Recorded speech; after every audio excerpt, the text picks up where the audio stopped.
Story 1. I found the first shoe hanging from a branch, like someone had placed it there on purpose. Not tossed, not snagged. Hanging by the laces, centered above the trail. I looked around for a second shoe. Nothing. The forest was quiet in the wrong way. No birds, no insects, just wind moving through pine needles like a whisper. I called out, "Hello, anyone out here?" My voice died fast between the trees.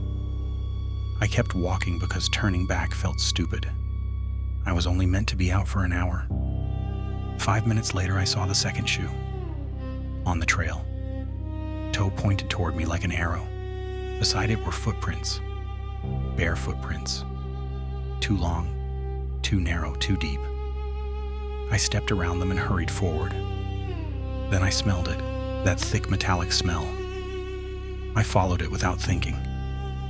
Behind a fallen log was a backpack, open, phone inside, screen cracked, camera still recording.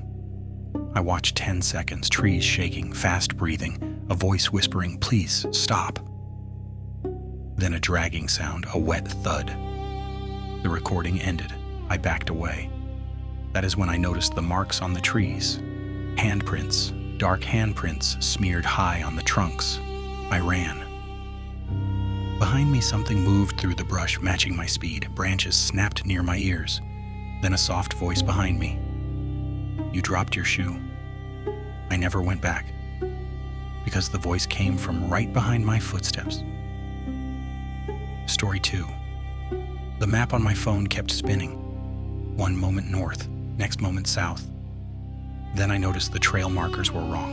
I had followed blue markers for an hour. Suddenly the next tree had a red marker, fresh paint, still glossy. I turned around. No blue markers behind me, only red on every tree.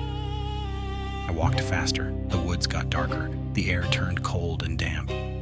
Then I heard crying, soft, broken. I whispered, "Are you okay?" The crying stopped, then started again beside me. I spun around. Nothing. The crying moved, circling me. I ran. I tripped over a mound of sticks. My hands hit the ground and came up dark. Blood dried. I saw a deer, cut, pieces arranged. I stumbled away. My phone buzzed, a voice message from an unknown number. I pressed play. My own voice said, "Are you okay?" Then my voice again, calmer. "Stop running." Then crying right in my ear.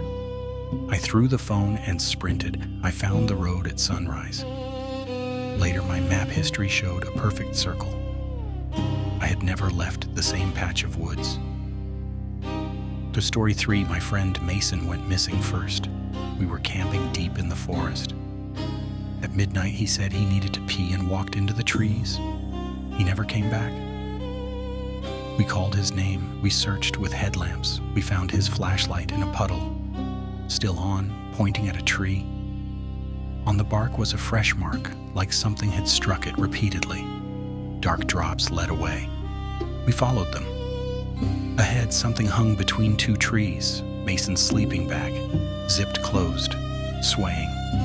My friend reached for it. I pulled him back, because there was a sound inside, scraping. Then Mason's voice, saying my name. I asked where he was. The voice replied, "Right here." The bag jerked. The zipper began opening from inside. We ran. When we reached the car, the windows were fogged from inside. No one was there. On the glass were words traced in the fog. "Do not turn around." We did. The trees were full of eyes reflecting our headlights. Then Mason's voice whispered, "You left me."